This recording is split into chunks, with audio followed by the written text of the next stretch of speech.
Hello sir, Josephos. Welcome to 5th generation hobby shop sir. Testing natin sir ang inyong airgun pistol. This is 1322 model. Caliber 22 pellet airgun by Crossman. Baliktad pala yung box.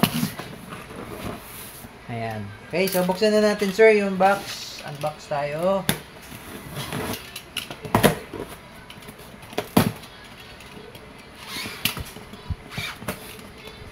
Okay, so ito yung mga kasama sa box, sir.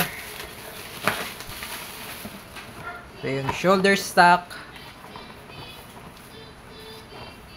Saan natin? Para makita ni sir. Yan. Shoulder stock. Eh, balik lang natin sa box. And then, syempre, meron kasamang iPro. Meron na rin siyang ammo pouch. At yung pellets. This is 175 shots. 14.3 grains. Pointed pellets. Ayan.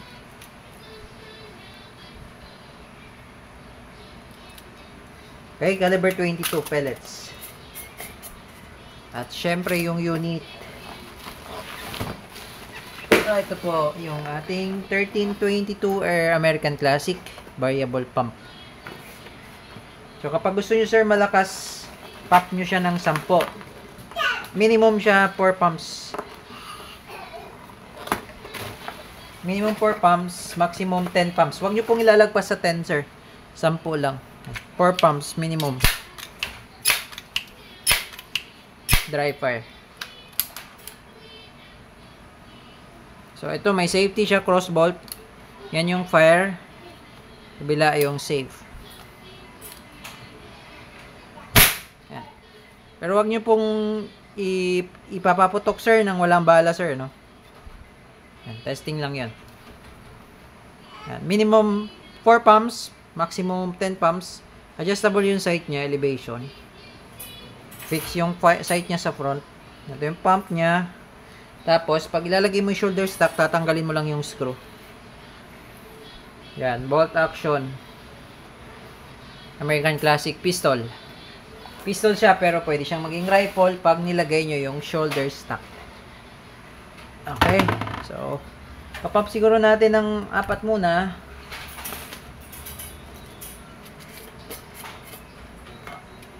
Tapos 10 pumps. 4 pumps. 1, 2, 3, 4.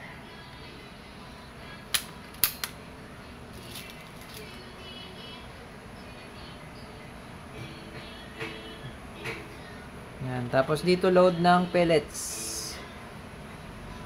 Lock. Okay. So, lagay muna natin sa safe. Testing. Okay, 4 pumps.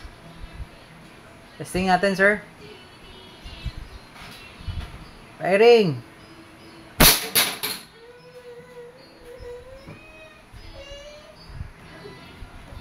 Okay, 10 pumps naman. Ito pala, sir, pwede mo tong lagyan ng oil. May libreng silicone oil. Itong part na to, lalagyan nyo po ng oil. Takan natin ang oil.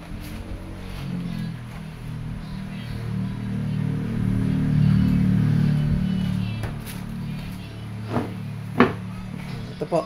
Ayan, lagyan po siya ng oil. Pwede nyo siya lagyan ng oil yan. 1, 2, 3,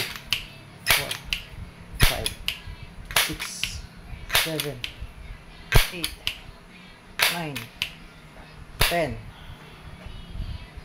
Okay.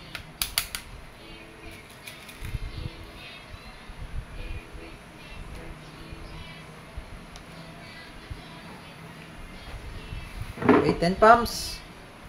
Firing. Mas malakas. Okay. Maximum 10 pumps, minimum 4 pumps. Okay? All goods na sir. Again, this is the American Classic 1322 variable pump pistol. Okay. Bolt action by Crossman. Thank you, sir.